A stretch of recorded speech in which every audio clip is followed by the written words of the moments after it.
What is up, everybody, and welcome back to another episode of the Triple H podcast, Happy Hour Hoops. Today, we will be discussing the Northwest Division, previewing the whole division, talking about the Utah Jazz, Denver Nuggets, Minnesota Timberwolves, Portland Trailblazers, and the OKC Thunder. But before we get into that, I'm going to give Stevie the floor to talk about the Las Vegas Aces who won the WNBA championship. He's got the Kelsey Plum t-shirt You know on. I would. Me and Jake will just sit back a moment and we'll give you the floor, man. You've been on the Aces for a few months now. They just took home the chip, and the team went nuts. Yeah, the team went nuts. That's kind of what I was going to talk about because I talked about kind of the finals last week, and nothing really changed in Game 4. They were great as well. But we got to talk about the celebration. Las Vegas, the city gets its first professional sports championship. And I'll tell you what, Asia Wilson and Kelsey Plum, as much as I love them on the court, off the court, they were hilarious. Love them just as much off the court. Asia Wilson, her post-game press conference after they won the championship was legendary. She was so out of it. She was hammered talking about she wants everyone 4 shots deep and then say, but drink responsibly, kids, drink ginger ale, but then kept going back to 4 shots deep. She had no idea what was going on. You have the viral video of Kelsey Plum sitting in the back of the team bus or whatnot, eating a salad. She's like, everyone else got pizza. I'm faded, eating a salad. And then you have the celebration once they got to Vegas, which was hilarious. Kelsey Plum, if I couldn't like Kelsey Plum more than I did before, seeing her with just that fat cigar chilling, just vibing on top of the stage, I was like, she's perfect. It was a fun celebration. It was a fun win. And you know what? I you guys know I'm trying to bring awareness to the WNBA, but we got to talk to the schedule makers. We have to. You're telling me Game 4 of the WNBA is on at 4 p.m. on a Sunday? The first game was on at 3 p.m. on a Sunday, and now you have Game 4 when it was, in my mind, I think that was kind of the game the Aces were going to win. Game 3 was kind of a short travel. It was just one day in between travel of Vegas to Connecticut, so Connecticut kind of came out hot. Pretty big win for them. And then Game 4, I kind of figured the Aces were going to do it, adjust and win. But you're going to have that on at 4 p.m. on a Sunday? Everyone else is watching football, and don't worry, it was on one of my main TVs. I got 4 screens going on Sunday. I had a Red Zone channel on a big TV. I had the Aces on a big TV. The Rams took a back seat for a little bit for the Aces for me, but it was a good game. Happy they won the championship, and next year, mark my words, guys. Next year, we're starting from the first game of the season. We're going to be pumping the WNBA all year. Pumping the awareness. We need it because I'll tell you what, I got my basketball fixin' over the summer. It gave me, that 3-month stretch of getting that basketball fixin'. And now, guys, we're less than a month away to the NBA season. So that was exactly what I needed. And it was just really good, entertaining basketball. The Aces, so they have 4 superstars on their team, and I'm not going to backpedal on that. Kelsey Plum, Chelsea Gray, Asia Wilson, and Jackie Young. Any of them can go off for 20 points any night. It was a fun watch the whole year. I'm happy they won for all my futures, too. But we're Team Las Vegas Aces going forward, guys. Oh, yeah. Well, I would say I'm actually, when we start this back up, we'll be on a revenge tour for the Chicago Sky and not the Las Vegas Aces. I don't know. You're not doing that to me. Sorry. So we'll see. We'll see how it turns out in the next campaign. But yes, Stevie, you're just winning big all around. You have the Aces winning. You've had the Rams win back in February. I know. What's your baseball team? Who are you? The baseball team's the Cardinals, which if they win, that's a storybook. That's a storybook ending. I just want Pujols to get 700. That's all I want. We had Georgia college football. That was the team I was big on from the start last year too. And I don't want to bring it up because Donnie's in here, but I do love Steph Curry and the Warriors. That was fun. That was fun too. So it's been a good calendar year for the sports for me. So I'm hoping it doesn't end. Just keep coming. If we got a I don't want to spoil it. If we got a Bills Josh Allen this year, that would be icing on the cake. Yeah, let's not get ahead of ourselves. We're not going to. St. Louis. I mean, listen, the Cardinals have done it in weirder years to get into the World Series. That's They have. I'm worried about. It would be a very bullpen. Cardinals thing to do with the Mets and the Dodgers on top of everything, and then the Cardinals to end up winning the NL. The most Cardinals thing to do would to be like winning 7 games over the Dodgers in the NL championship. Like Pujols hits like a double in the 9th inning. That would be the most Cardinals thing to happen for sure. So, but I really right now with baseball, like I said, the WNBA was above baseball this year for me. I'm a basketball. I'm just trying to get our money in place. I'm just thinking we got to put futures down on the same. I'm going like after I know all the hot hands. Putting in Cardinals. Yeah. I just want 700. That's all I want for baseball. Just give me 700 for Pujols, and I'm a happy man.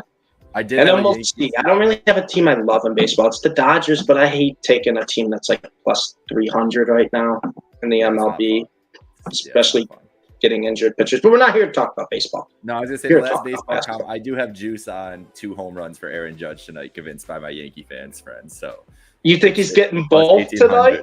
I think he's gonna damn well try. He's gonna try. You know he's gonna be swinging out of his fucking shoes. So if he's on, then sure. If he does it, he'll go 2 for 5 with 2 home runs and 3 strikeouts. Yeah, it's just the emotion of the night. That's the only, you gotta try it once. I was convinced too. I wasn't even thinking about it until he brought it up. And I was like, you know what? That's a worthy send along with you, my friend, who wants to see this happen, because not a lot of good Judge news coming out besides that. So let's go. Yeah, let's talk basketball. We've been all over all these other sports. Who are we starting with? Well, we did talk I say let's talk NBA basketball, because again, shout out to the Aces. Shout out Aces. Shout out to the Aces. A very worthy champion. Again, I mean, yeah, incredible. First Vegas team. That's so good too. That's impressive with how close the freaking Knights were too. Like, I know. Impressive. All right, we're starting with the Utah Jazz, who are it's like the biggest turnaround from what we're gonna see on this. I think record-wise here to what we're going to be talking about with them. Yeah, they've probably made the most headlines this summer for a team that's going to be the worst next season. What a way to introduce that. It's true though. Right? This is a team that was, fringe contenders that we never believed for the last 3 years. No. Boatloads of talent up and down the roster. Danny Ainge comes into town, turns talent into draft capital like he does. Gobert's gone, as we know, the famous massive haul that they got back from the Timberwolves. Donovan Mitchell just a few weeks ago to Jake's Cavs.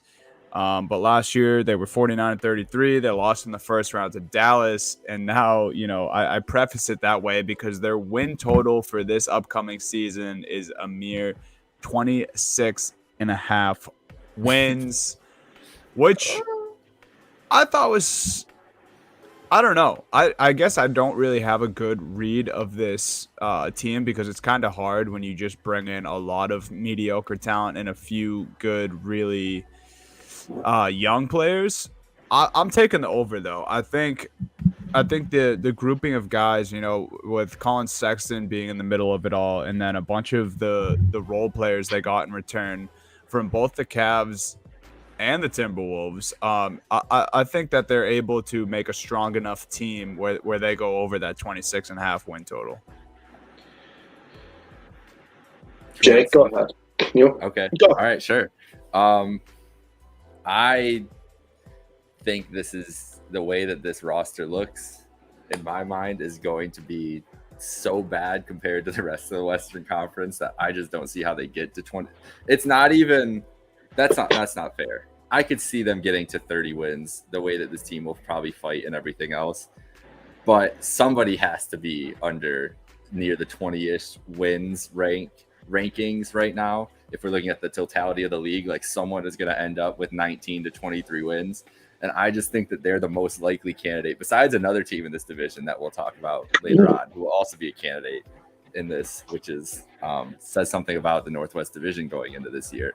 But I really think that the Jazz, because we talked about it last week with the Central and how low on the totem pole Detroit was. Like, we think Detroit's going to be better. They're not going to be, hopefully not in first to 5 pick contention this year. They don't hope so, at least. Orlando, same story. They're going to hope that they're out of the cellar. So who's sliding into these spots?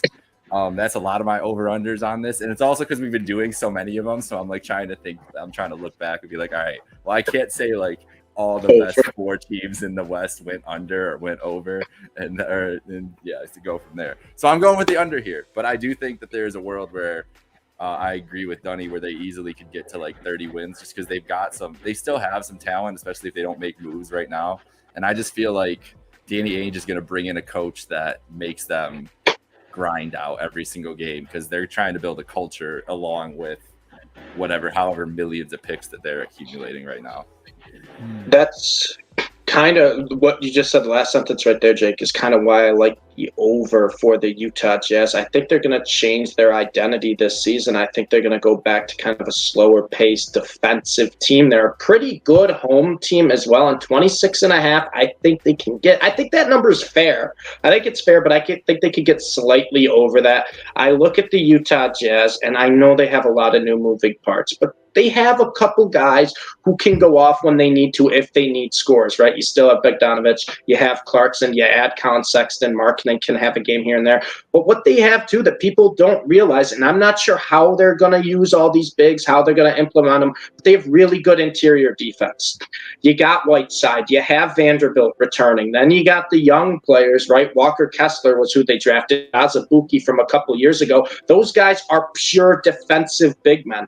I think the Utah Jazz is going to try to play a slower pace style of just grind you out defensively, and that can usually work more often in home games than on the road. You know, the defense I think is going to be pretty stingy. Crowd will get into it, and I'm curious to see what Abaji will do, what his role will be. I'm curious to see all these young players, what their role will be on this Jazz team. I think they're definitely in a rebuild, but I think the way this Jazz team is built, I don't think it's a team that's going to get run out of the gym a lot in home games. I don't think they can score with the elite scoring teams. But I think if you're struggling a bit, or maybe back-to-back nights, and you're coming into Utah, I think maybe they can squeak out some wins there. But they're going to win defensive games where they hold teams under 100 points. So I'm going to go slight over here. I don't think they're the worst team in the division. I really don't.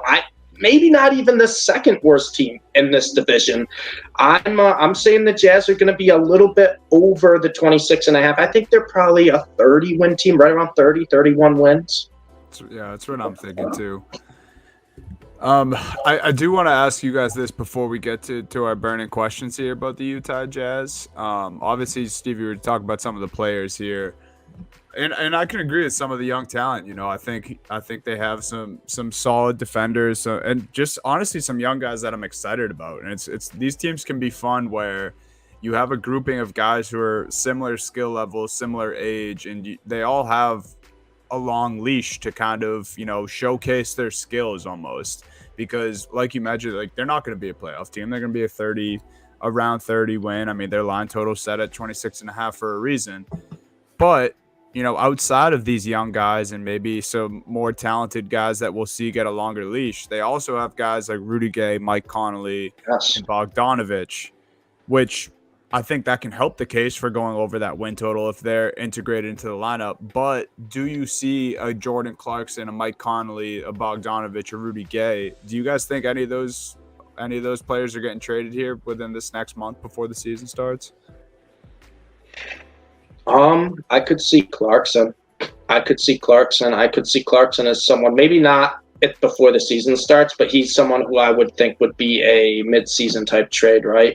Where that's the perfect spark plug to come off your bench.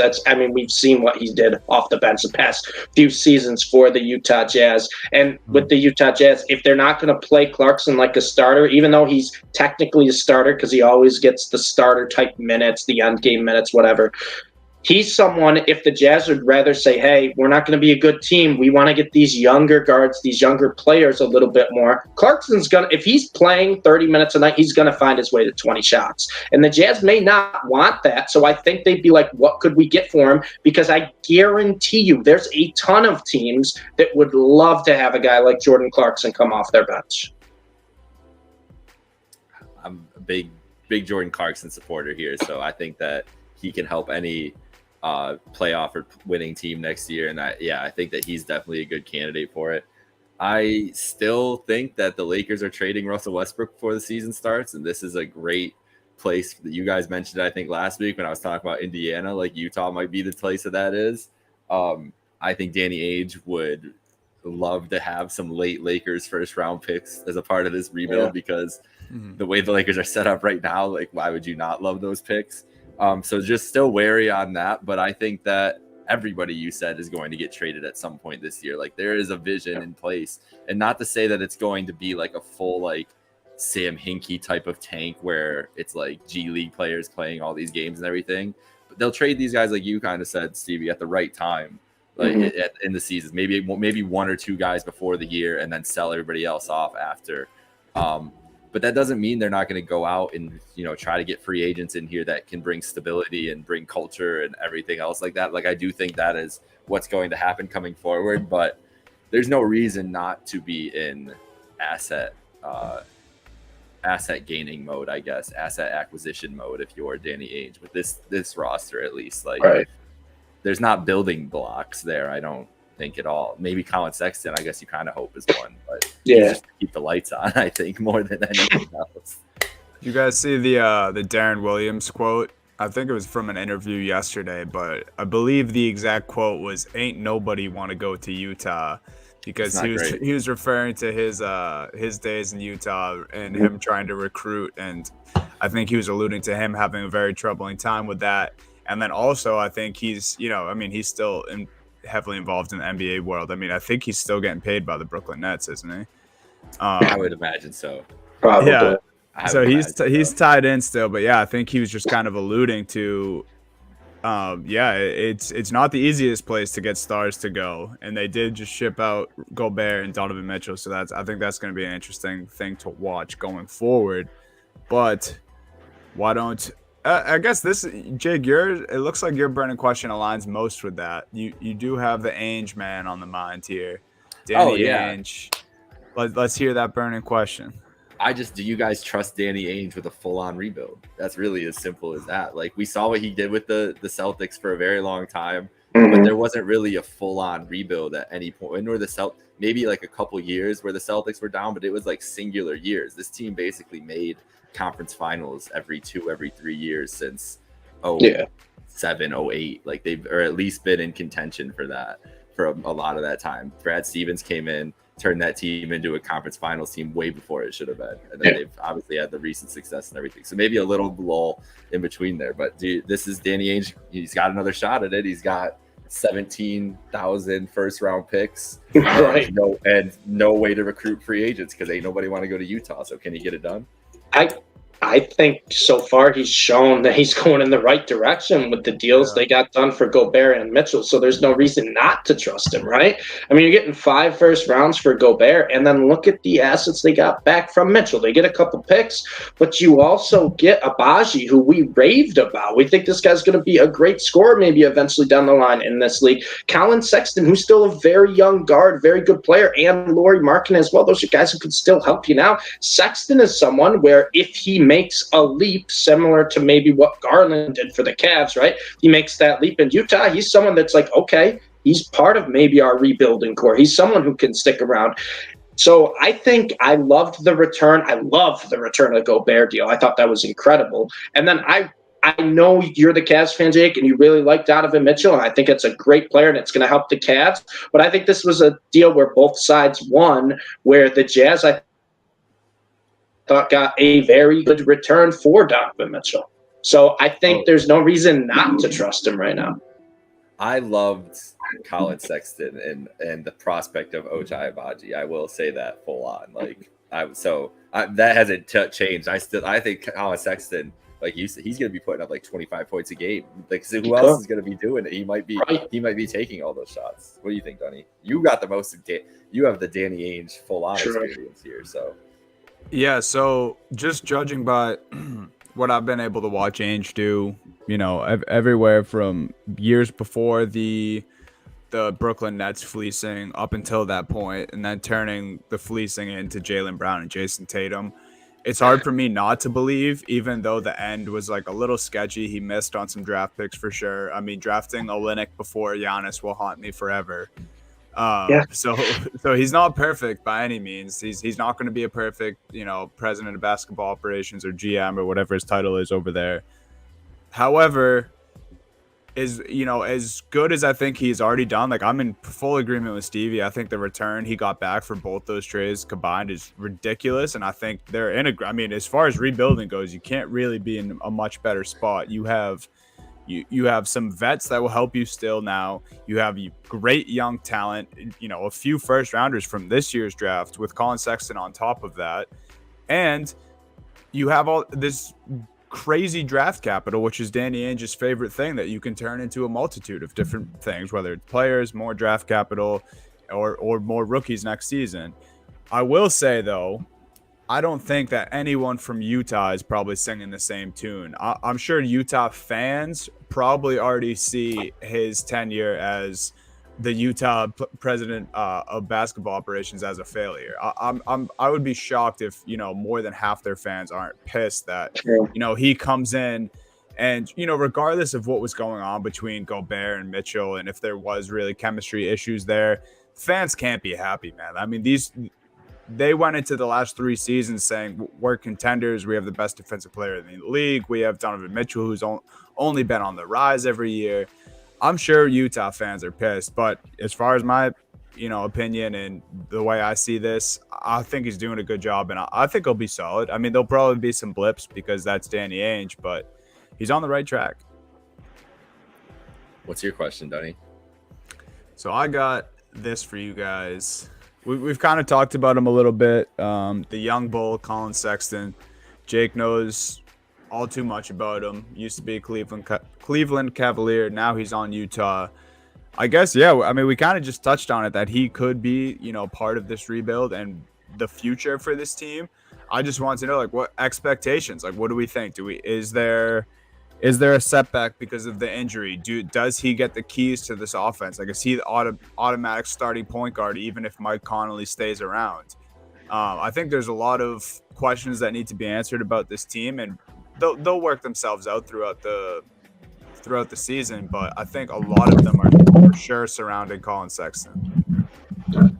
Yeah, I mean, I think he's, like I said, when I was talking about the rebuild for the Jazz, I think he has a chance to be part of the core of this rebuild, to be part of maybe a piece that they want to not just build around, but add to.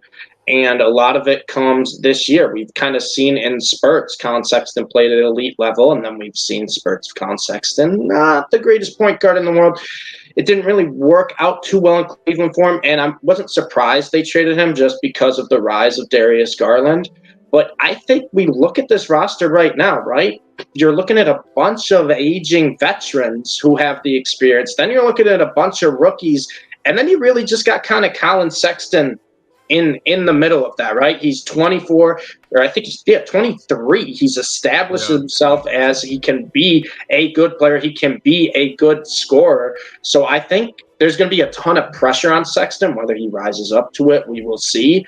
But I think right now, going into the season, I would not be surprised if Colin Sexton at the end of the year is averaging around 23, 24, 25 points a game for this Utah team, if they, like you said, Donnie, allow him to do so. It's all comes down to what the Jazz are going to allow Sexton to do, because you know the type of player Sexton is, Jake. If they give him the keys and say, hey, this is your offense, he's taking 30 shots a night. he's doing that. That's what I was going to say is I don't know if people are ready for the roller coaster of Colin Sexton, lead number one guard, like full on have the keys to the organization. Right. Because it was never full on with the Cavs. And part of the thing was that it was the Darius Garland push and pull a little bit when he came in. And I think that's why they drafted Darius Garland, because that was what they had seen and thought that he was, I mean, they just thought, I know the things coming out about Garland was they thought he was basically like a better Kyrie. Like that was his ceiling. That's what they thought about him. Like that was an actual quote from somebody. And you could see where the mindset might be they might have more experience with a guy that's a little more reliable at this rate he has been in his career. But yeah, Sexton is that's the thing is, what Colin Sexton is going to do? Believe that he is one of the best guards in the Western Conference. Whether he is or not, He has talent to do it, but there's a lot of things he's got to make it together. Definitely, he's not going to be able to guard a lot of people on the court. He'll be able to guard, some smaller point guards, but even some of those guys gave him trouble too. And that was one of the big things about him was his energy. And he is going to give energy defensively and everything else. But he still has some work to do, like man on man and things like that. But he's going to try, and he's going to believe that he's the best player in the world every time he's on the court. And that's what you need from some of those guys. We haven't been able to see him, obviously, the last year. Don't know the work he's put in on his game and everything else. So I think the dude's going to put the work in. But the efficiency is where you want to see him really try to improve, because not have the turnovers, not have the high volume nights. You talk about a guy like Clarkson. They got two guys who are going to put up a lot of shots. Yeah. Yeah, so I guess I'll get in my question for you guys, because it kind of goes right along with Colin Sexton. Is we look at the Utah Jazz team, and going into the season, we can kind of make assumptions of who we think is going to be their guy, who's going to be their late game shooter, right? Who do you think? Maybe it doesn't even have to be average the most points. Who do you think is going to be the guy this season that the Utah Jazz say, hey, we want this guy taking the shots late game. If we need a bucket, we're running our offense through him. This is the guy we want to play iso ball. Because you have a lot of options here, right? You have Jordan Clarkson, who's kind of been trusted to be that guy sometimes coming off the bench. He gets the late game run. We just talked about Colin Sexton and how he has that kind of mentality where he is not afraid to take 25, 30 shots a night. And then you have Bogdanovich as well, who's a veteran who will just take his shots. He averages around 13, 14 attempts per game with Utah over his career, 7 threes. And that was being the B option in the offense to Donovan Mitchell. Now that Mitchell's gone, maybe Bogdanovich takes that step and says, hey, I want to take 18 to 20 shots a night. And he has, I guess, more of the experience there with Utah as well. So do you guys think Colin Sexton is going to come in and he's going to be the guy in late games that they run the offense through? He's going to be the guy taking that shot? Is it going to be Clarkson off the bench? Is it going to be Bogdanovich, or is it going to be someone new, one of the young guys? I got my answer. Go ahead.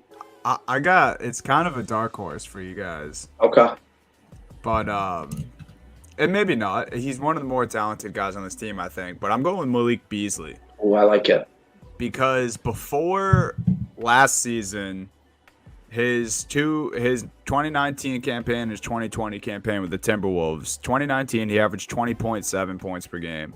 2020 he averaged 19.6 and shot nearly around 40. Well, he shot 42% from three in 2019 with the T-Wolves, and then just under 40% in 2020.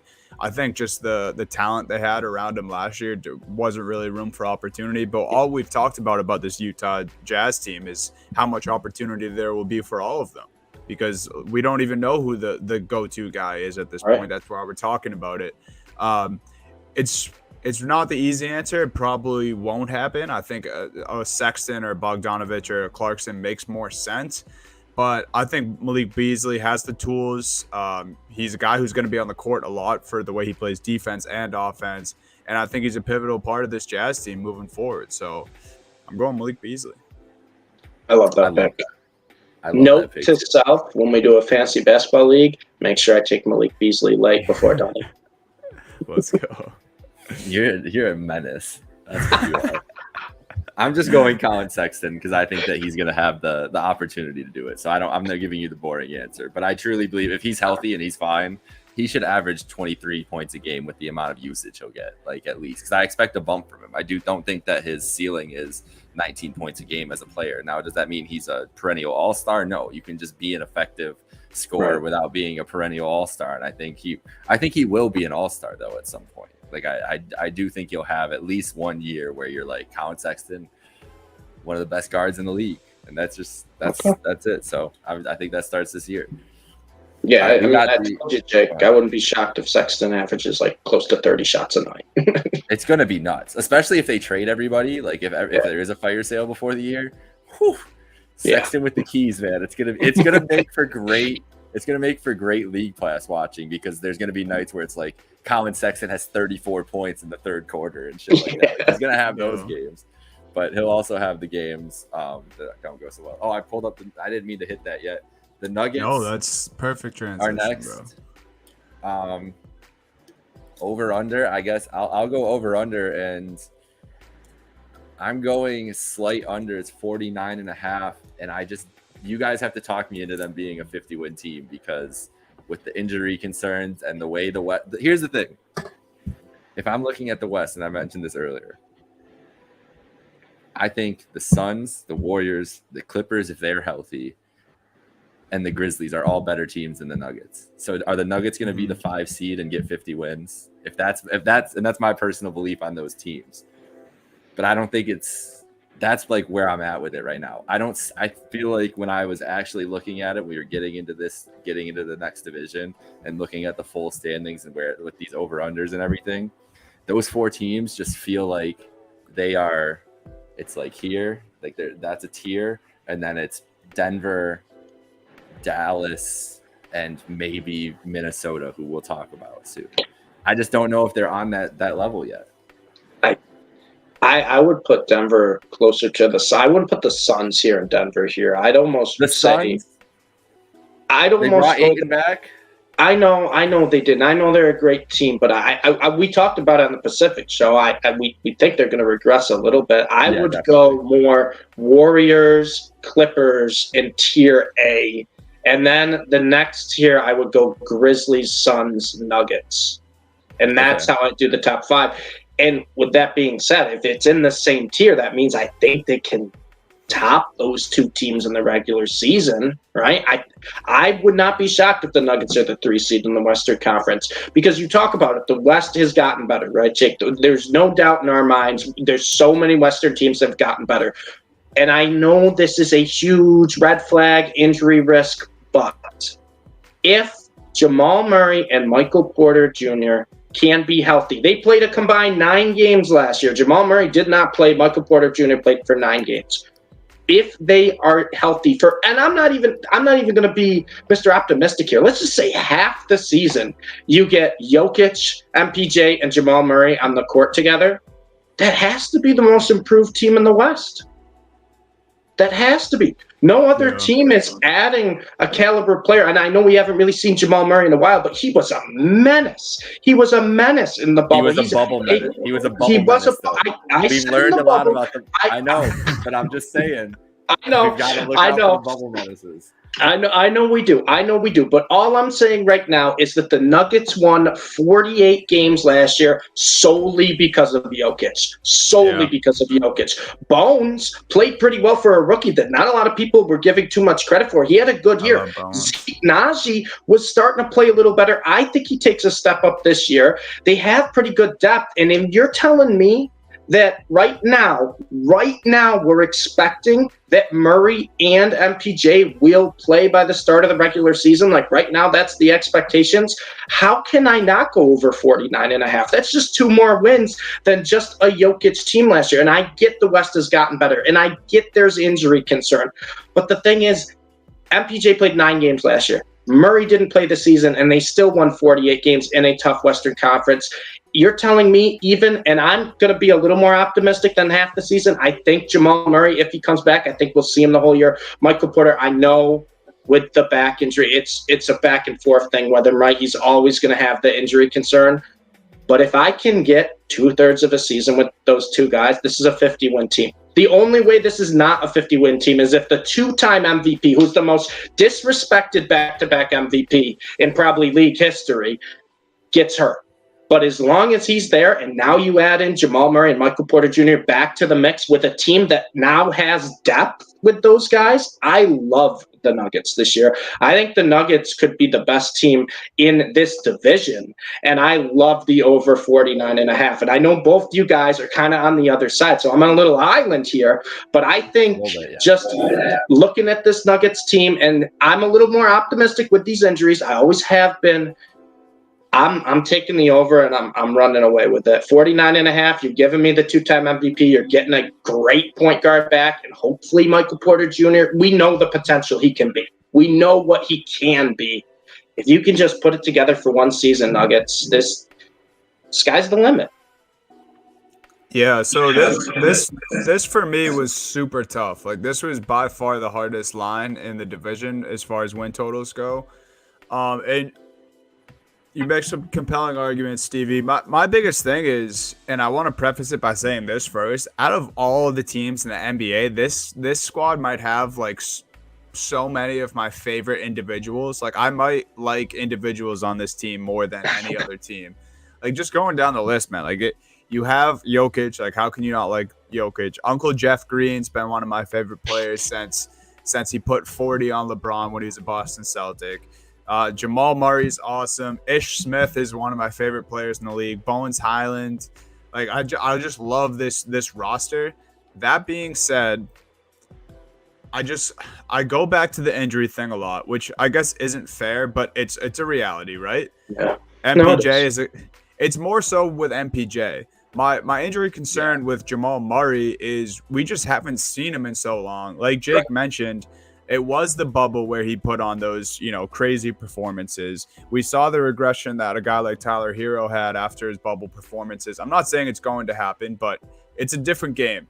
And to, now 2 years later to come back and start playing again, I guess what I'm getting at is this team just has, as much as I like the talent, as much as I think this could work, I think they have a lot of asterisks next to some guys' names, including someone who hasn't dealt with injury, but Aaron Gordon. I thought the Aaron Gordon deal was going to be a lot better for this team.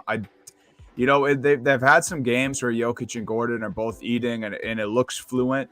But to be honest, since they've made that deal, I haven't really liked the way, the sets they've put out there with those two guys on the court, the way Jokic and Gordon played together. It's a little sloppy in my opinion.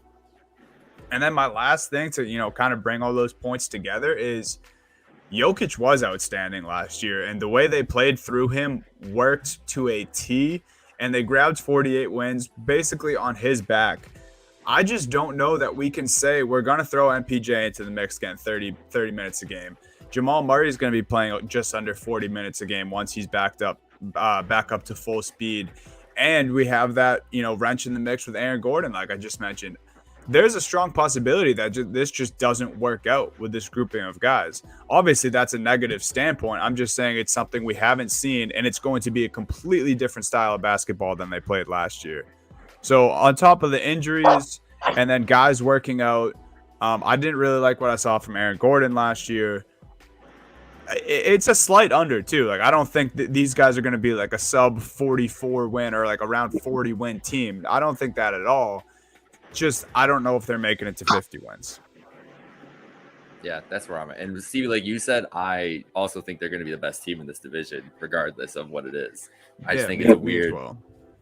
It's a weird situation, and it gets to my question, burning question here for them is about the boys you guys have been talking about. Obviously, the 2-time defending MVP, everything else maxed out. That he did everything he could to get that team to 48 wins this year. How many more wins does a healthy? I'm just going to say at least Jamal Murray get to them in this Western Conference set. Can they be a 60? Do they have 60 win potential total? Like how high do you feel about that? Because I feel like it's fair to ask with the Clippers and Warriors around our teams that do have that potential. And depending on your mileage, I guess really your mileage on the Nuggets and Grizzlies between all of us on who we think has the higher ceiling out of those teams. But it just that's what I'm wondering is what is like if this team is at the peak of their powers, what does that look like? Because we've seen it in the past, but it hasn't yielded the results yet either to just that you would expect. Right. Well, I definitely think there's going to be a little rust. If we're just the entire year, right, you have to take into account maybe a little rust at the start, right? Getting used to playing together with everybody once again. But I think they're like a mid-50s, high 50s win team. And what I will say with this, Jake, and I kind of said it with the Bulls, and it's a little different between the Nuggets and the Bulls because the Nuggets are a much better team than the Bulls. But I think the Nuggets are a team that could be a high 50s, maybe low 60s regular season team. And you brought up the Grizzlies. I just think the Grizzlies are probably maybe built a little better for the postseason. I think the Nuggets are a fantastic regular season team. But unless Jamal Murray turns into bubble Jamal Murray again in the postseason, I think they're going to have a tough time because that's when Jokic is going to get the double teams. He's going to get a lot more, physical defenders guarding him, and someone else is going to have to step up. But if you do have a healthy Jamal Murray, and I know we haven't seen him play basketball in a while, a long time, but he could be that guy. And if we see that early on, I'll tell you what, I'm starting to put in the futures for the Nuggets. If I see that right off the get-go with Jamal Murray, that kind of, because everything else will fall into place if you have that. We know what Jokic is. We know what Jokic is at this point. He's one of the best players in the NBA. He's unbelievable. He makes it look so easy. But it's the question marks around everyone else. I think the biggest one is Jamal Murray, because even if Michael Porter Jr. doesn't have full health and maybe he comes back for spurts of games, they have other guys they can throw in there. Jamal Murray is the big piece here because he's the guy who can take so much pressure off Jokic in the late game situations. And that's what the Nuggets have been missing, and that's what they were missing last year.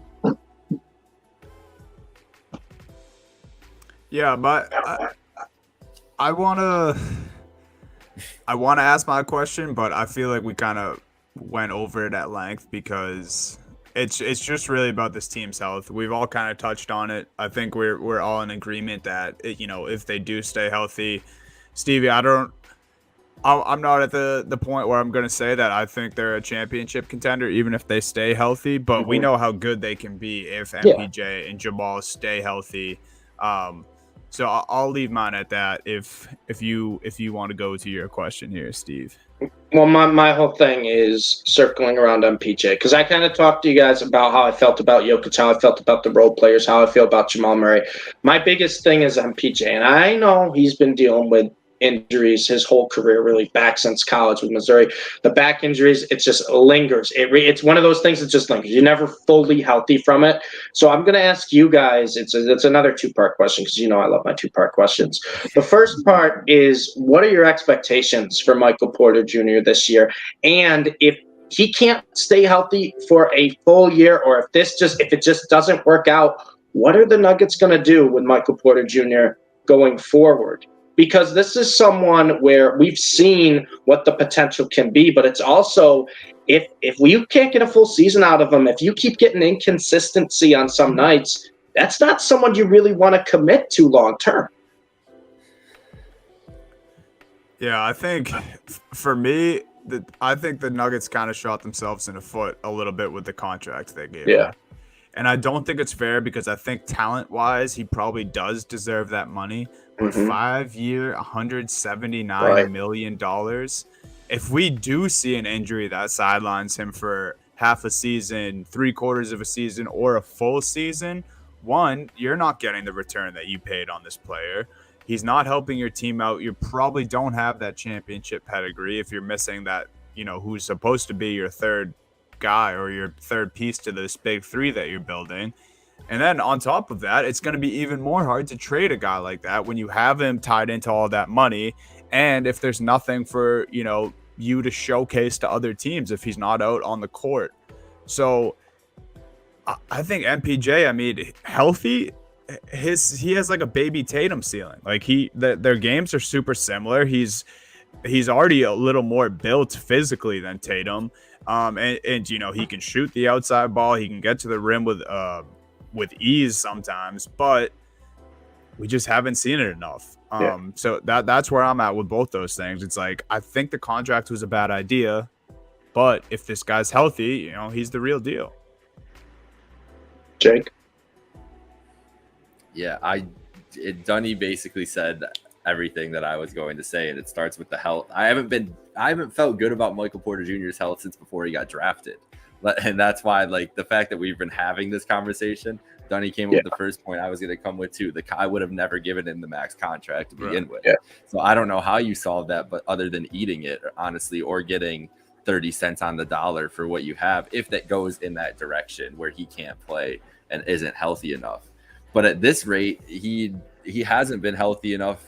He's had even his season that he played most of the year was only, it was 61 games and 54 started, and it's hard. It's hard to want, with injuries with guys like that, it's hard for me to feel good that they're just going to all of a sudden be durable.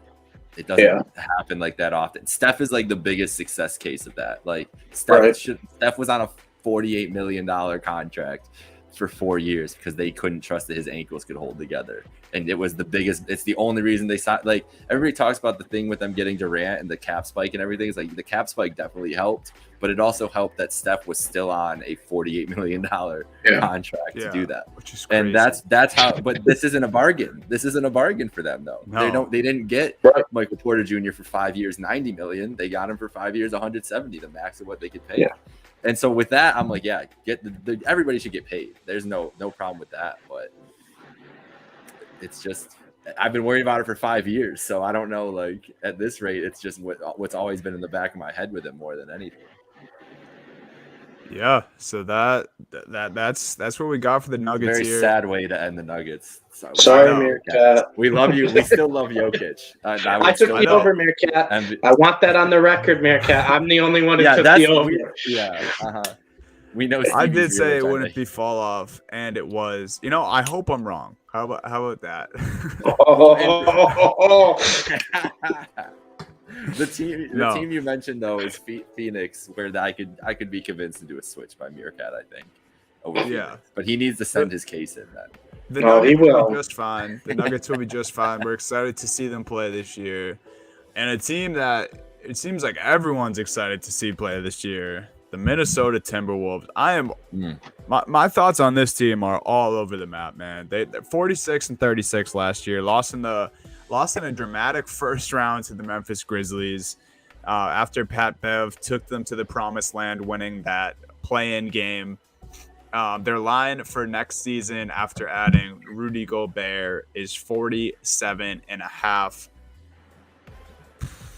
Guys, I was kind of annoyed. I thought the win total for the Nuggets and the Timberwolves should have been swapped, in my opinion. The hype that the Timberwolves are getting, I thought they were going to be just under 50, just from not because I think that's what they're going to do, just because of the hype that, everyone thinks how good they're going to be. Bringing in Gobert, D'Lo is supposed to have like this breakthrough season all of a sudden just because they got a guy like Rudy Gobert. I don't really know where people are pulling that from. Anyway, long story short, I took the over because I guess I just want to see the hype happen. Like if people expect them to be this good, like let's see it. I think they have the two, a crazy duo of those talented bigs. I don't know. I was all over the map about this team. I think I'm going to be the entire season. I still think it was a horrible trade that they made. I wouldn't have done that. You guys know how I feel about Rudy Gobert, though. All that being said, I believe in Anthony Edwards. I think Cat has showed he gets better every year. I can see them hitting this over on 47.5. I honestly think they'll go under 50 wins, but hit this win total. So they'll be just over in my book. I'm taking the under, and it's one of those, you kind of brought it up. Why, Dunny? It's just the expectations, right? It's an expectations, the hype around a team where we don't have that much experience, that much winning experience, especially when it comes in the postseason. And now you have two bigs that, yes, it's going to be very exciting seeing Gobert and Towns play together. But we also haven't seen Gobert and Towns play together. Are they going to make that work? Because this is we've seen a lot of the teams. We saw the Celtics do it. We saw the Warriors do it. We saw a ton of playoff teams play kind of smaller towards the end of games. They like to have that speed up and down the court. They play the stretch forwards. You stretch the floor with the outside shooting. And breaking news, guys, Rudy Gobert can't shoot from the outside unless he magically developed a three-point shot this offseason. No, he can't, and he's a liability. And what was the thing we were saying about the Utah Jazz, why we never believed in them to win a championship in the end, is because Gobert becomes a liability in those type of games in the end. And yes, he's going to rack up the blocks. Yes, they're going to have some incredible regular season games, but I just don't trust it yet, and I don't really love having two bigs together in the way the league is right now. Maybe back in the day it would work a lot better, but I'm not too sold on the hype. And also, too, and you guys know I love Anthony Edwards as a player. I think he's got super high potential. But even last year, when he did make a little bit of a jump, he's had inconsistency problems still. He'll have games where we'll see him go nuts, but then there's games where he just kind of shies away. He doesn't really even look like he wants to be the go-to scorer. He'll have games where he's ice cold shooting, and there's really no veteran presence right now to pick him up from that, right? I mean, you have D'Angelo Russell, but there's really nothing where I think you can run the offense through. Yeah, you can do it a little bit through Towns, but I'm taking the under. I think 47.5 is a little too high. I'm going to take the under. They gave up a lot for Gobert, and it may work in spurts, but I don't think it's a long-term solution to getting the Timberwolves where they want to be from last year. So I'm going to take the under. Oh, yeah. You made the best point, I think, there that I was going to make, or at least my main point, is that if I didn't think that Donovan Mitchell and Rudy Gobert were a good team, why do I think Karl Anthony Towns and Anthony Edwards are going to bring them up? And Edwards is the biggest question mark for me, because maybe dude is just a top 7 player this year. Like, I think that would be a huge jump, but the potential is there. There we go. Exactly. Like, and could be. He very well could be. And if he is that guy, that jump is going to come somewhere one of these years, and it's going to come abruptly, and then we're just going to be like, okay, Anthony Edwards is this guy now. Kind of like Ja last year. Like, everybody knew Ja was amazing, but then last year it was like, okay, Ja is actually like one of the he's him now. Yeah, he's him. The him meter. Yeah, that's what we gotta get going with it. Ja is very high on that, and Edwards trending in the right direction, but also hasn't had the best offseason, and that's not anything you want going into camp, regardless of whatever else is going on there. Definitely an organization who has no history of being able to put together a winner on the court, and so that's when I look at. I'll go back to when we were talking about with the Nuggets. It's the numbers game as much as anything else. I have the Nuggets firmly probably in that 5th spot. Could argue with Dallas there and anything else. Yeah. I don't know if I could pick the Timberwolves over those 2 teams, though. And so that still sticks them right around this 47, 48, 46, 45 range. And I'm just going to take the under on it if that's what I think the other teams are going to do. So that's where I'm at. But I also don't trust them as much as anywhere near those top 6 teams, anywhere near. Because of just and especially regular season, they might rack up wins. But we have to remember this podcast for the playoffs, because I'm going to bet against the Timberwolves every single game, because I don't care if they're the 2 seed and they won 58 games. Like, I'm betting against them because I do not trust Karl Anthony Towns and Rudy Gobert in a playoff series. No shot. I'm right there with you, Jake. Yeah, the more we talk about it, I have no idea why I took the over here. But no, it's hard. No, because don't you flip flop on us, Sonny. I'm not going to. The regular season, this team is going to kick the shit out of some teams. Like, they are going to obliterate teams. They're going to go on like a 10-game win streak when they're playing the likes of Utah and Indiana, and like, they're gonna have some streak where they're beating up a bunch of bad teams and win a couple good games too. Probably, like, they're gonna beat good teams this year too. But it's the playoffs where they're gonna just be like, they're gonna be fodder for everybody. There's no way. There's just no way they aren't going to be. The Timberwolves are going to be that team where you check the scores app and it's like they're playing the Kings and they're up 42-12 at the end of the first quarter. Yeah. And then you look and you're like, oh yeah, Anthony Edwards is 7 of 8 shooting. Rudy Gobert and Towns have like 5 blocks. Right. It's just they're going to be like that. But I think they're going to be a roller coaster type team with inconsistency. So that's kind of the main reason I'm on the under.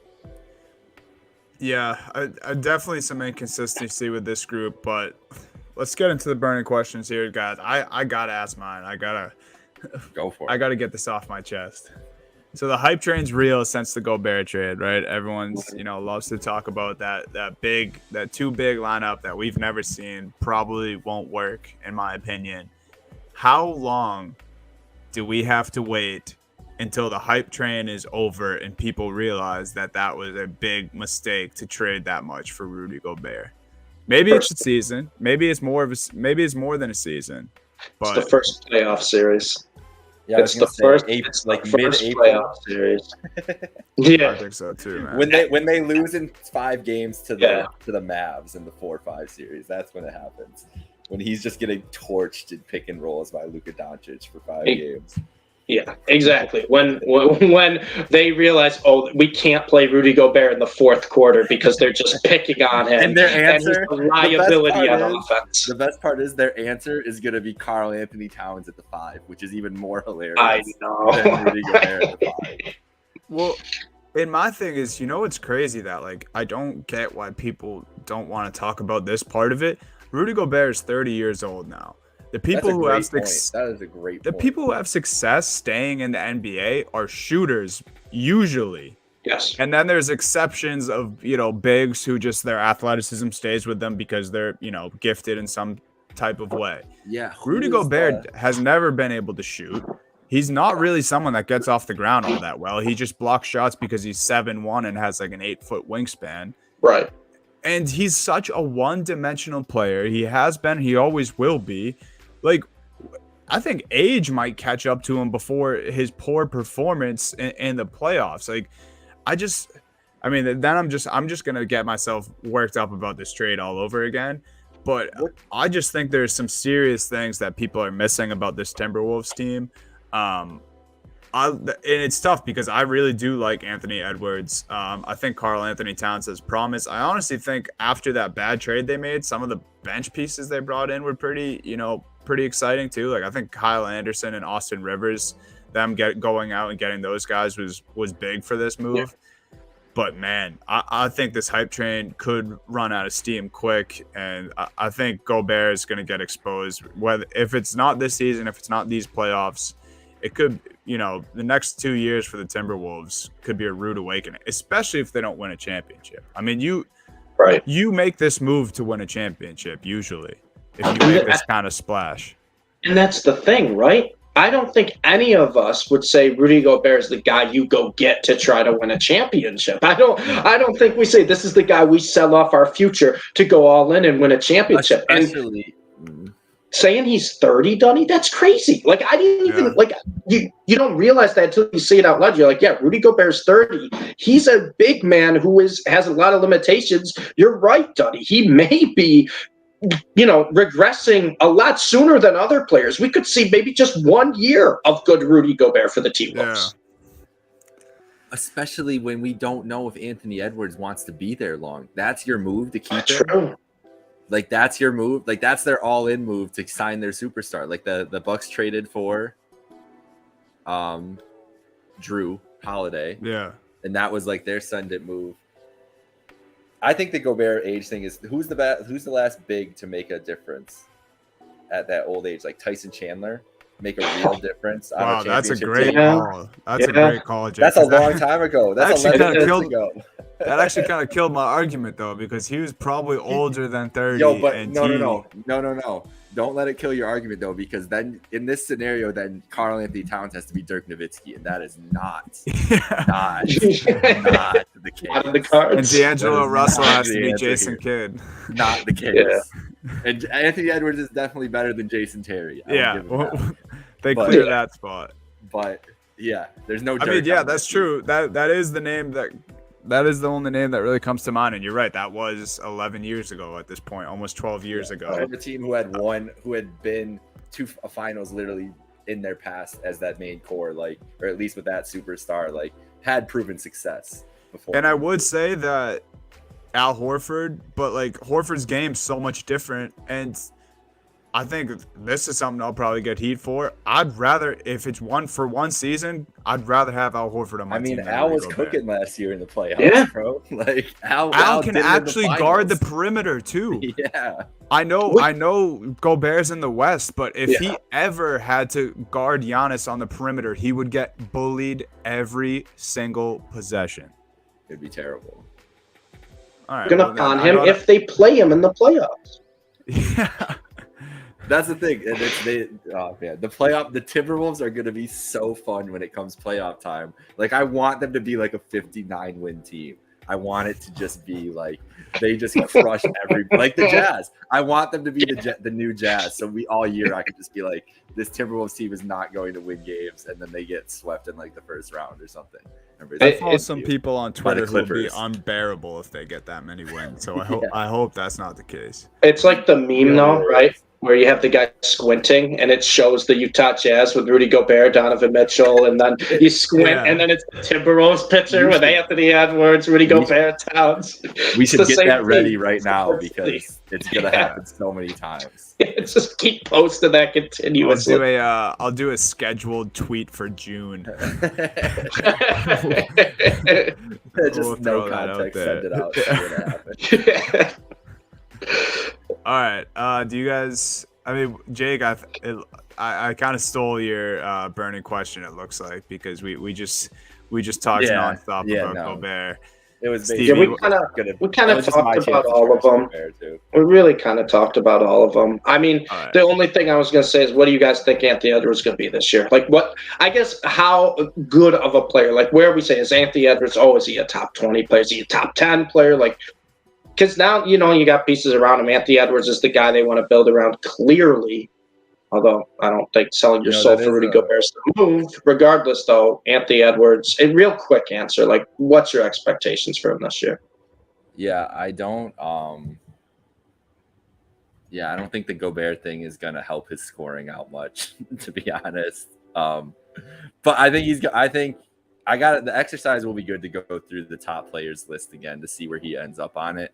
But I think he's averaged 19 to start his career. He averaged 21 last year. I think he averages like 23, 24 as a lead scorer, and maybe he's an all-star or a reserve at the very least. I think all-star. I'll be definitive with Dunny too. I think he's definitely an all-star. I think just too talented. We saw the glimpses last year, Stevie. I agree the inconsistency, but I think Gobert going there doesn't really help his scoring, but it might help him to play more consistently. We mentioned it, right? I'm not saying that they're going to be a bad regular season team. I just think they're frauds, much like the Utah Jazz, because they have Rudy Gobert. But we saw how good the Utah Jazz teams were with Gobert during the regular season. I took the over on their win total.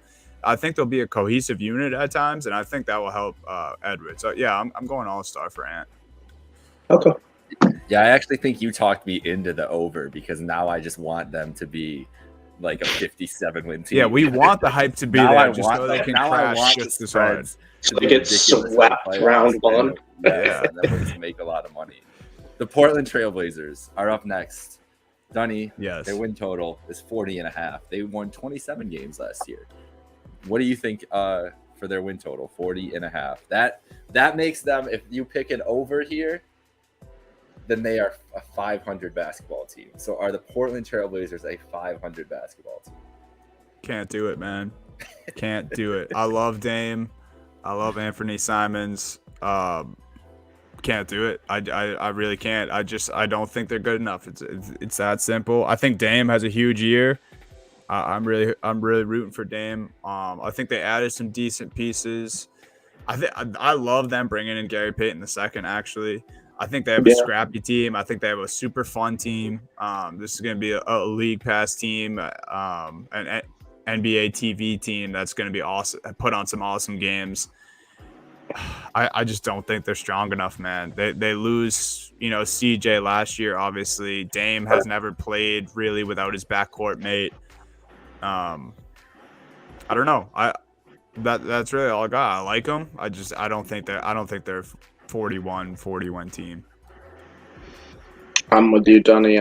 But I'm a little more down on the Blazers than I have in the past. I'm going well under here. I don't think they get close to this number. We're talking about teams that someone's got to be bad, right? If these other teams are coming up, I think the Blazers might be one of those teams in consideration for that. It's because you look at their front court, right? It's Nurkic and Zeller. I can't get talked into Nurkic and Zeller for a front court. And Jake, you brought it up, I think, last week. You're like, everyone has good guards. Everyone has good guard play. And all these teams are getting better guards. And I know we all love Damian Lillard here. Trust me. We all love him. He's one of the most exciting players in basketball to watch. But after Damian Lillard, what do they have? They don't have McCollum anymore. Josh Hart did play well. He did play well when he was in Portland. You add Jeremy Grant, who's just, it doesn't even seem like a good fit to me. I don't love it.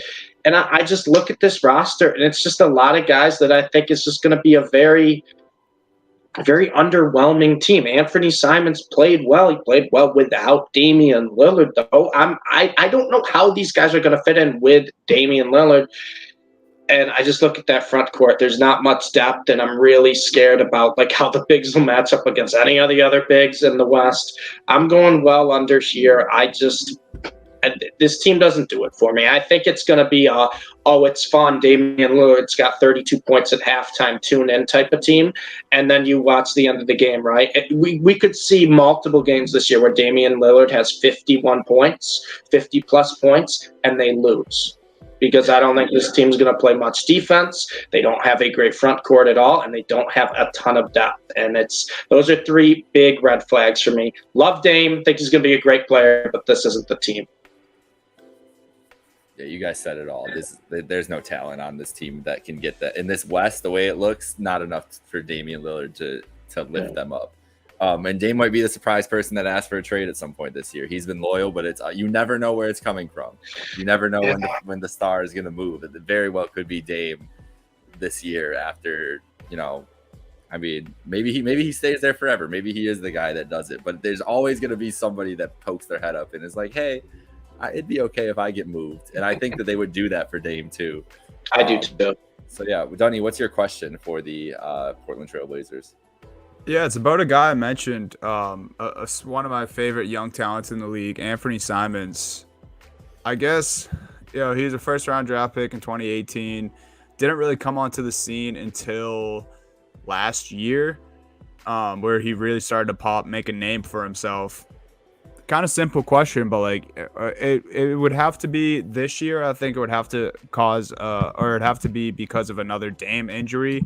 But even down the road, when Dame's aging, or if he does get traded, Jake, like you mentioned, is Anthony Simons a guy who can be the guy on this Portland Trailblazers team? Like, can they build around him when the Dame era is over, or if Dame gets hurt again? Like, can he be held at the same pedigree as the way we talk about a Scotty Barnes, the way we just talked about an Anthony Edwards, and Evan Mobley for you, Jake? Is Anthony Simons that type of guy? We saw flashes last year. I love when I watch him play. I honestly don't know myself. I'm curious what you guys think. I think he's more in line with as we were talking about Sexton earlier. Like someone like that, like the potential is there. We haven't seen him in that lead role yet, so we haven't seen just the volume from it. But Simons was a guy. I mean, dude, people were talking about Simons. Like, I remember when before he even was really getting playing time, and hearing on some podcasts and stuff, being like, they love Simons, though. Like, they think that eventually he's gonna be, something crazy. I don't know if he's like a elite guard in the league.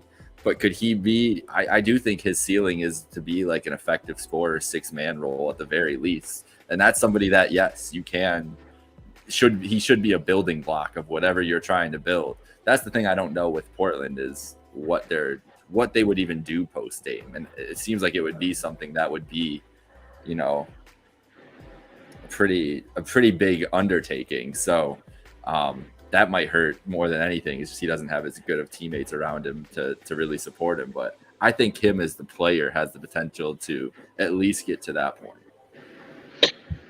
Yeah, I don't want to say I'm down on Anthony Simons, but I almost feel like he's one of those. He kind of filled in for Dame Lillard in a bad year, right? There was a bad team around him, and he played well because he could kind of play loose. He could kind of play free. Team wasn't great, but he was able to put up numbers. And I'm curious to see how he's going to fit in, because I don't even know if you're going to want to play Dame and Anthony Simons together. It's just really small, as well as not great defense at all. But to Jake's point, he kind of brought it up where I was going the direction of Simons. He said like a scorer off the bench, a 6-man, and he could also handle the ball a little bit. He reminds me of maybe what Jordan Clarkson. He could turn into a Jordan Clarkson type player where no one's going to say we want to build our team around Jordan Clarkson. That's a piece we want to build for the future. But he could be a guy later down the road, I'm not saying years down the road, where contending teams are like, we'd like to try to get Anthony Simons to come off the bench, to give us a little, spark plug off the bench. A guy where you actually have to worry about when our starters come out of the game. Someone we can play at the end of games, someone who can score, but someone who we're not really going to rely on and someone who we're not going to have too high of expectations for. That's kind of where I see Simons, and I kind of expect his points to go down a little bit. I expect him not to regress, so to speak, but for the stats to regress a little bit this year, just because I don't think he's going to have the, freedom that he did last year with no Dame Lillard. All right. But do you guys have any questions, or are we capping that for the Blazers? I think we could cap that for the Blazers. I think we're all on the same page for the Blazers. Yeah. Disappointing, tough to see for Dame. We all love Dame. I guess we'll end with we're ending with two bummer teams here, kind of by accident. But the OKC Thunder, 24-58 last season. Just multitude of first-round picks still in their back pocket that we're waiting for any moment for the splash trade to OKC, or at least that I've been waiting for that the last 2 seasons. Win total set at 26.5 for the Thunder. Sounds disrespectful, kind of pains me to say. I love this organization. I love the talent on this team now. I'm going under here, though, man. They lost Chet.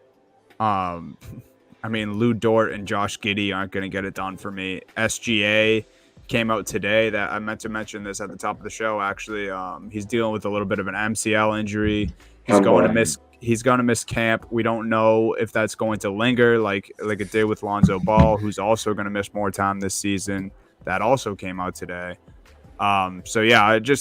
Just a bunch of negativity around the around the Thunder right now. It's tough, It's not easy. It's bad luck for this franchise, especially I think people had high hopes for the Giddey, Chet Holmgren, SGA big three. But I got to go under. Just not enough stuff going their way right now. Yeah. Go ahead.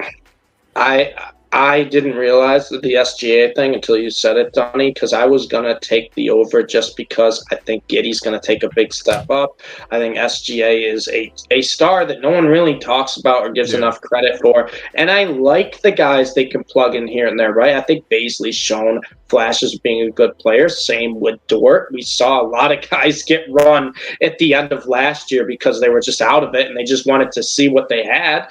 And there were some flashes of these guys, but if SGA is not ready for the start of the season, that's doomsday scenario for OKC. So I would probably have to switch to under now, even though I would love to take the over. But if he's not ready, that's doomsday, because that means they're going to be a bad team at the start of the year. And if they're a bad team, I don't think that SGA's going to want to stay, or OKC's going to even want to have him deal with that for who knows how long it's going to be. The Chet injury was devastating. You guys know how I felt about Chet. I thought he was one of the most unique prospects we've ever seen come into the NBA. He was a 7-foot big man who's an incredible defender, but can get up and down the court, and he can block it on one end and take it and score it on the other end all by himself. A great ball handler for a big man, and now you get an injury, and it's a leg injury too. It's not good. It's not good for Chet.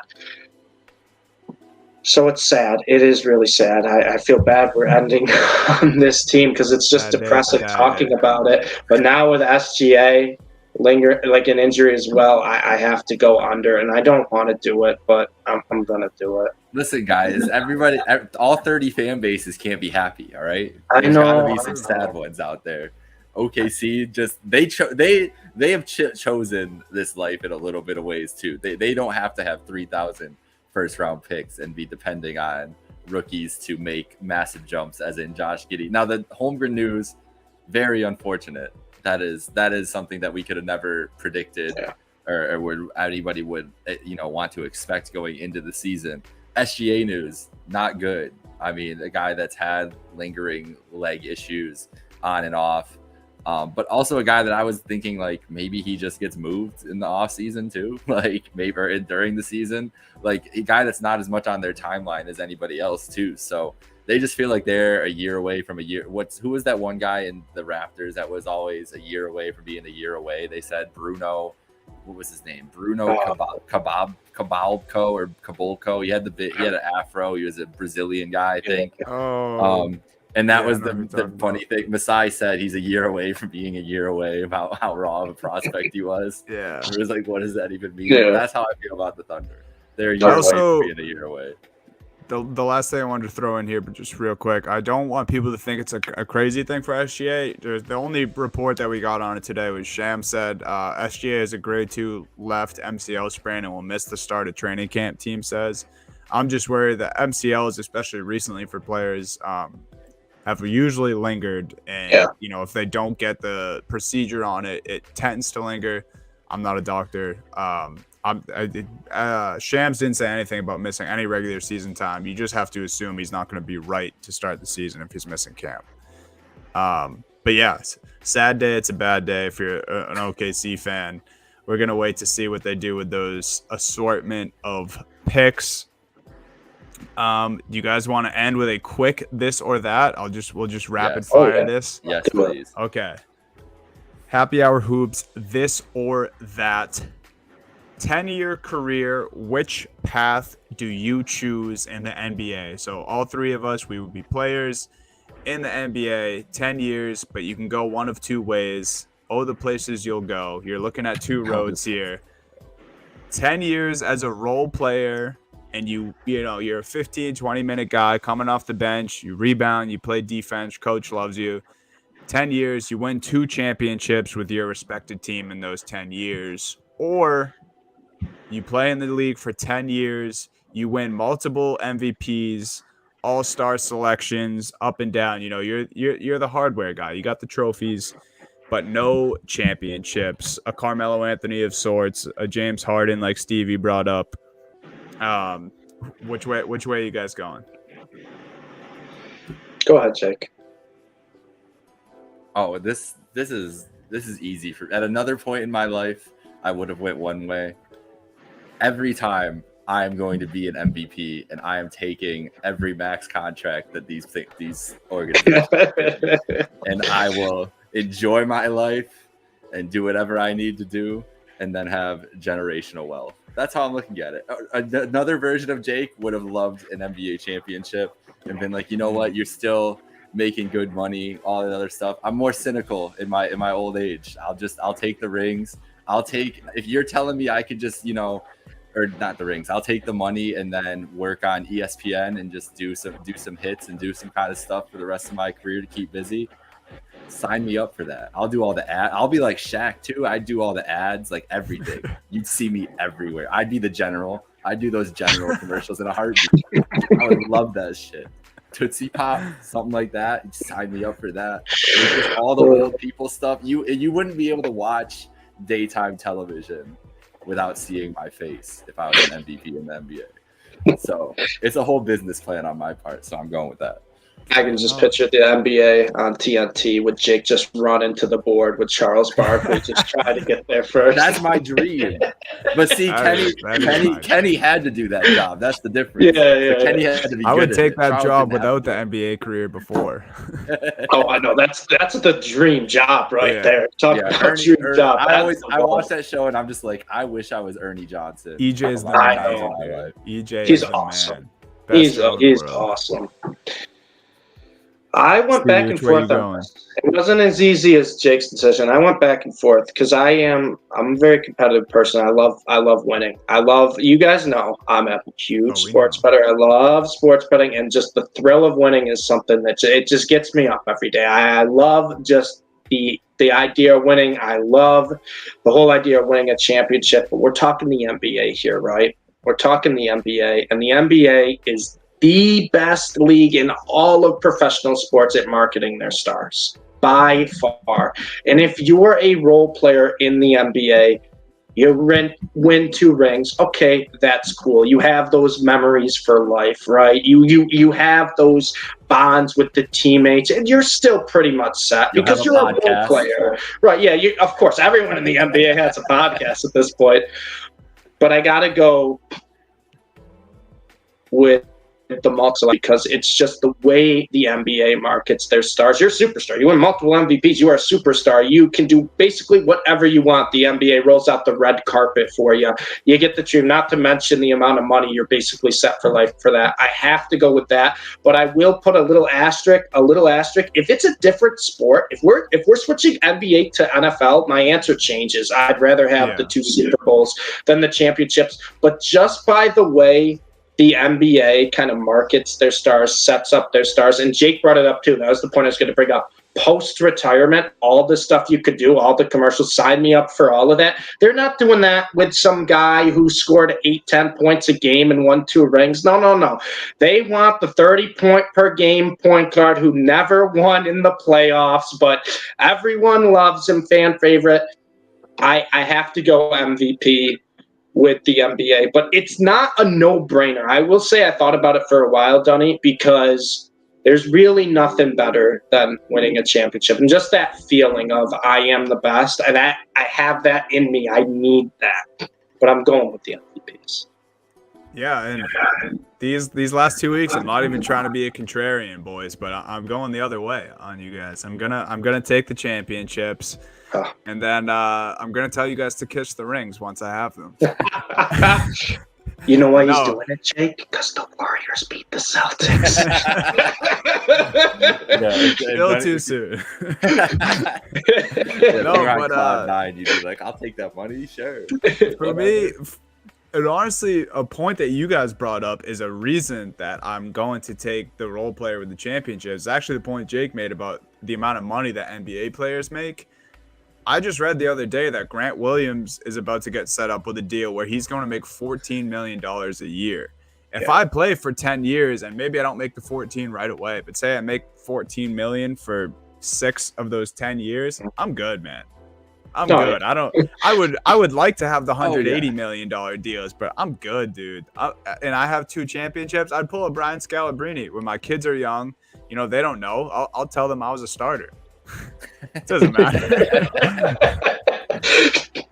No, that's a good point too, Donnie. You're right, because basically anyone who has some type of role in the NBA is pretty much set. I fully understood how greedy that I said my answer could come off by saying I'll take all the money, and I'm more than okay with it. I'm more than okay with it. Yeah, no. If I actually contributed to, like, if it's a role player, like if I am a Grant Williams, if I come in and I'm banging threes, I'm grabbing big rebounds, I'm D'ing up, like I love all that part of the game of basketball, like just as much as I love watching the stars. Like I love guys who just, you know, check into the game. They're a coach's favorite. They're slapping the court when they're playing defense, because those guys still matter too. Especially, you know, if we're saying we're landing on our hometown teams too. If I'm a Celtics role player and I win 2 chips, bury me under the parquet, man. Like I don't need to do anything. Forget the money, man. I'd be good. I'd be set for life after that. But yeah, so I'm going role player with the chips.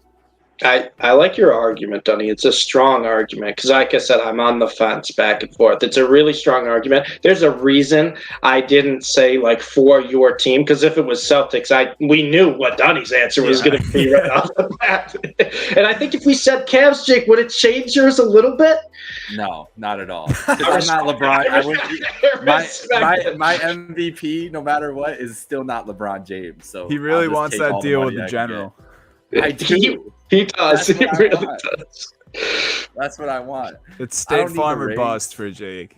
I don't need the rings. I want like 7. I don't even know how size is. What's the biggest square footage I could get in Buffalo, New York? That's what I would get. And I'd have this mansion there as this basketball player. Yeah, I would just have, if you're gonna have the chance to do it, you just gotta send it. Yeah. But another day you might catch me saying rings though. I'm not lying. Donnie almost made me want to say rings after when he said those role players. You did. Honestly, yeah. I was. But when he go, I'm like, you know what? You're right, and especially you win the championship, usually incentives. Yeah. Well, yeah, and that's what What if you're getting paid by like Jordan Clarkson money? Like he's not going to be an NBA MVP or All-Star, but he's making like 24 mil. True. You even bump that up. I'm still going MVP though. See, I'm thinking I might have to flip-flop back because I'm thinking of it now. You guys know I'm a huge Rams fan. When they won last year, and this is just as a fan watching the game, I was just in awe, just so happy when it won. To think about that feeling as a teammate, right? As on the team to win like a world championship, NBA finals that everyone's watching, I don't think you could replicate that feeling. Dunny's really he's switching me over. I might have to go with the championships because I was thinking too. I'm like, role player, you got the rings, but what do you do after the league? We're set, Dunny. We're set. I'm fine making averaging 10 million over 10 years. Yeah, you can golf. You'll be good. I did. That's I was all thinking I need about that to do. as that was the biggest downturn I was thinking of it is because everything you said about being a competitor, I'm also a very competitive person. So being this MVP that didn't win would drive me nuts for my entire life. Yeah, my entire life. That's why I would just be winning at the amount of endorsements I got post-career. You wouldn't see anybody else. It would just be me. I'm telling you. It would be like Price is Right. It'd be like 3 Jake Micah MVP basketball commercials in a row. You would also get no negative press if you chose Mauro, because no one would talk about you anyway, because you'd just be a role player that got forgotten. I don't know. You brought up Grant Williams. A lot of people talk about Grant Williams. That's true, but I mean afterwards, because like if Grant Williams was a 2-time champ at the end of his career, unless you're perfect. People still give Charles shit. Your hometown loves you if you get that ring. If you're a role player and you're part of those teams, they love you. I don't care how bad you were before. No, Donnie, in the parade. What about Perk? Both of you. Perk is the option. Is the well, it's because of what he says. Perk's doing everything too after the fact. He's not out of the spotlight. He's the what he says. But he's a role player with rings. He's a role player with rings. It's because of his carry-on bullshit. Yeah, well, he was the starter technically too. True. The starter would come out after. I would say I have a text back in 2009, or not a text, but a conversation, something, whatever was existing in that MySpace, whatever it was. Yeah, IMs. Something that I was very worried about Kendrick Perkins being hurt for that game 7, which I'm sorry to bring that up right now, Dunny. Yeah. But it is piling it on. It's been bad for Dunny today. We bring up I'm trying to validate your football. Then we just bring up the times the Celtics come short. That's all right. Definitely I don't ever feel bad because I had to watch it for 3 out of 4 years, which is more times than you've had. That's fair. Sure. We're even. You could take any shots. You could say anything about Steph Curry and Kevin Durant. I've heard it all. It still hurts every single time.